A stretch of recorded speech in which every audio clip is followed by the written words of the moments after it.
क्या हो कि ऐसा मुजरिम जो कि लोगों को ना ही सिर्फ मारे बल्कि उनकी आइडेंटिटी भी चुरा ले, तो आगे क्या होगा आइए देखते हैं। फिल्म की शुरुआत 1983 में होती है, जहां हम एक नौजवान लड़के को देखते हैं जिसका नाम मार्टिन एशर होता है, जो कि कनाडा में बस का सफर कर रहा होता है। वहां उसकी मुलाकात एक दूसरे लड़के मैट से होती है और कुछ बातचीत के बाद उनमें दोस्ती हो जाती है। रास्ते में बस का टायर पंचर होने की वजह से वो दोनों एक कार लेकर साथ सफर कंटिन्यू करते हैं। सफर के दौरान उनकी गाड़ी खराब हो जाती है, तो मैट उतरकर गाड़ी ठीक कर रहा होता है और मार्टिन उसे गौर से देख रहा होता है कि अचानक वो उसे एक चलती गाड़ी के आगे धक्का दे देता है, जिससे गाड़ी का ड्राइवर मौके पर ही मर जाता है और मैट आखिरी सांसें ले रहा होता है, जिसे मार्टिन उसके सर पर एक पत्थर मार कर खत्म करता है और उसकी आइडेंटिटी चुरा कर उसके जैसे जीने लगता है। अब हमें कुछ वक्त आगे का समय दिखाया जाता है, जहां एक कंस्ट्रक्शन साइट पर खुदाई के वक्त अचानक से एक डिस्फिगर्ड बॉडी सामने आती है और हमें एक औरत को दिखाया जाता है जो घबराई हुई एक पुलिस वाले को जाकर कहती है कि उसने उसके बेटे को देखा है जो कि कार एक्सीडेंट में मारा गया था, लेकिन वो जिंदा है और पुलिस उसे वापस से ढूंढे क्योंकि वो बहुत खतरनाक है। सीन अब डिटेक्टिव पैक्वेट पर शिफ्ट होता है, जो कि मिले हुए मर्डर केस को इन्वेस्टिगेट कर रहा होता है, लेकिन उसे पता चलता है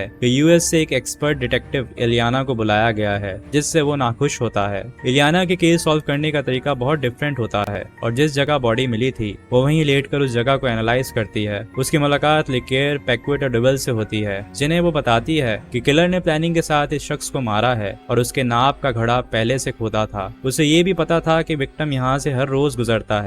जिसके बाद इलियाना बॉडी को एनालाइज करती है ताकि कोई क्लूज मिल सके। लिक्लेयर इलियाना के काम से इम्प्रेस होता है और उसे कहता है कि वो खुश है उसके यहाँ पर होने से। हम देखते हैं कि इलियाना दिन रात बस केस के बारे में ही सोच रही होती है। अगले दिन डेविल उसे बताता है कि एक और मर्डर हुआ है, लेकिन इस बार उन्हें एक विक्टिम भी मिला है वहां से, जिसका नाम जेम्स कोस्टा है, जो कि एक आर्टिस्ट है। वो सब पहले उस पर शक करते हैं और पैक्वेट इसी बात पर डटा रहता है, लेकिन इलियाना उसकी टेस्टिमनी लेती है। जेम्स उसे बताता है कि वो उस मर्डर का स्केच भी बना सकता है। इलियाना उसे मर्डर वेपन भी दिखाती है, जिसे देखकर वो बुरी तरह डर जाता है। जिसके बाद वो सबसे कहती है कि वो खूनी नहीं हो सकता है क्योंकि वो डरा हुआ है। पैक्वेट इलियाना से कहता है कि वो उसके काम में दखल ना दे और इलियाना को इस सिचुएशन में देखकर जेम्स उसे वहां से निकालता है। रात में इलियाना डुवेल को बताती है कि किलर जानबूझकर हर मर्डर के साथ एक क्लू छोड़ता है और वो उन्हें टॉन्ट कर रहा है। अगले दिन वो जब जेम्स के बनाए हुए स्केच को मैच करते हैं तो उन्हें एक शख्स का पता चलता है जिसका नाम हेनरी होता है,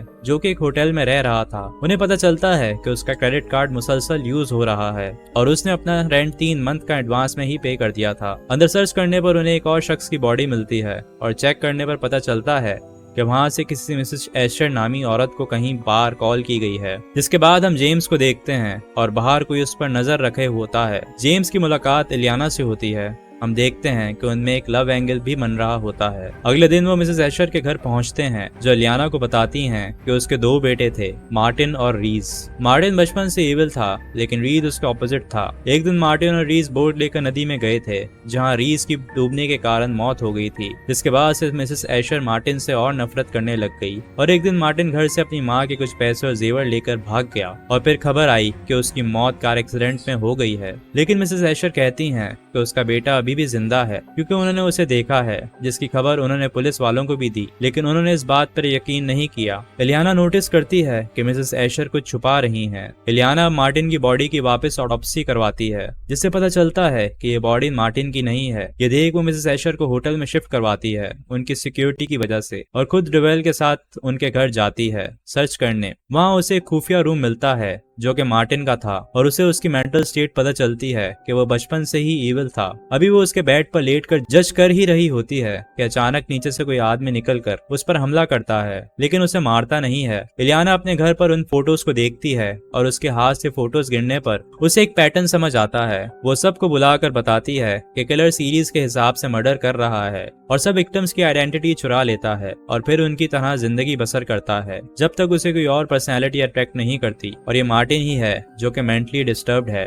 उन्हें पता चलता है कि जेम्स की आर्ट गैलरी में भी चोरी हुई है और वहाँ किसी ने क्लार्क एडवर्ड के नाम से नोट छोड़ा है, जो कि मर चुका है। जिस पर जेम्स कहता है कि वो तो उसकी पेंटिंग्स का बायर है और आज रात उसे मिलने बुलाया है, जिस पर पुलिस वाले समझ जाते हैं कि किलर का अगला टारगेट अब जेम्स है। वो जेम्स को कहते हैं कि वो क्लब जाए और वो उसे ट्रैक करेंगे, जिस पर पहले तो वो मना करता है, लेकिन इलियाना के कहने पर मान जाता है। पर क्लब में काफी देर वेट करने के बाद भी उससे मिलने कोई नहीं आता। जेम्स अब इलियाना के साथ वापस अपने घर आता है और उसे ऑलमोस्ट प्रपोज करता है, लेकिन इलियाना उस वक्त उसे कोई जवाब नहीं देती, लेकिन वो भी मन ही मन में उसे चाहती थी, जिसकी वजह से वो लिक्लेयर से वापस जाने का कहती है, क्योंकि वो नहीं चाहती थी कि उसकी वजह से केस में कोई परेशानी हो। लेकिन लिक्लेयर उसे यहीं रोककर उनकी हेल्प करने का कहता है। कुछ दिन बाद जेम्स की आर्ट गैलरी में एग्जीबिशन होता है, जहाँ उस पर एक शख्स हमला करता है और इलियाना और उसकी टीम उसका पीछा करते हैं, लेकिन वो उनके हाथ से निकल भागता है। अगले दिन वो सब जेम्स की सिक्योरिटी की वजह से उसे वहां से शिफ्ट करते हैं, लेकिन जब वो अपना सामान लेने वापस जाता है तो वही शख्स वहां आ जाता है जो उस पर हमला करता है। उसकी आवाज सुनकर डेविल भी अंदर जाता है, लेकिन मारा जाता है। गोलियों की आवाज सुनकर इलियाना भी वहां पहुंचती है और देखती है कि किलर जेम्स को गाड़ी में बिठा कर ले जा रहा है। वो उनका पीछा करती है और रास्ते में गाड़ी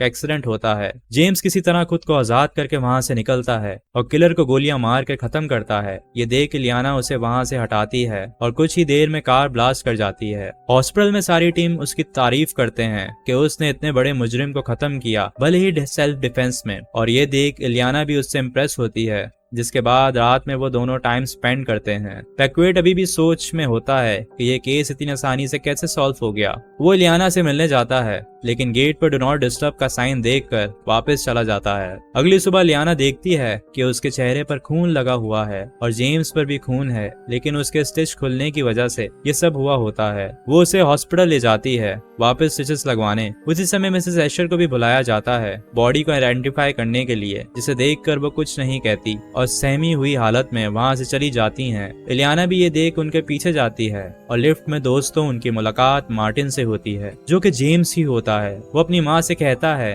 कि वो उसे नापसंद क्यों करती है, और जब लिफ्ट का दरवाजा खुलता है तो उनकी बॉडी मिलती है जहाँ मार्टिन भी खड़ा होता है। इलियाना गहरे सदमे में होती है और मार्टिन वहाँ से निकल जाता है। वो सबको बताती है कि जेम्स ही मार्टिन है और वो उसका पीछा करते हैं, लेकिन अब तक वो उनकी पहुंच से दूर निकल जाता है। पैक्वेट गुस्से में इलियाना को थप्पड़ मारता है कि उसकी वजह से ये सब हुआ और डेवेल भी मारा गया। लिक्लेयर इस पर जोसेफ को डांटता है, लेकिन इलियाना कहती है कि वाकई ही उसकी गलती है। हम देखते हैं कि मार्टिन अब ट्रेन में अपना अगला शिकार चुनता है और उसे धक्का देकर उसकी आइडेंटिटी ले लेता है, जिसके बाद वो इलियाना को कॉल करके टॉन्ट करता है और कहता है कि वो उसे पकड़ नहीं पाई। इस सब की वजह से इलियाना को जॉब से निकाला जाता है और अब हमें बहुत समय बाद का वक्त दिखाया जाता है जहाँ इलियाना प्रेग्नेंट होती है ट्विंस के साथ, और एक दिन मार्टिन उस तक पहुंचता है। वो कहता है कि क्या वो उससे प्यार करती है और ये ट्विंस उसके हैं, जिस पर इलियाना उसे कहती है कि वो उससे कोई प्यार नहीं करती, ना ही वो उसे पसंद है, जिस पर गुस्से में वो उसके पेट में सिजर्स स्टेप करता है। लेकिन इलियाना वापस वो सिजर्स निकाल कर उसे स्टेप करती है, जिस पर वो बहुत शॉक होता है। वो उसे बताती है कि ये सारा खेल उसने सिर्फ उसे पकड़ने के लिए किया था, ना ही वो प्रेग्नेंट है, और आखिरकार ये भयानक खेल यहाँ खत्म होता है। आखिर में इलियाना लिक्लेयर को कॉल करके सब बताती है, जो कि जाहिर से सिचुएशन को संभाल लेगा।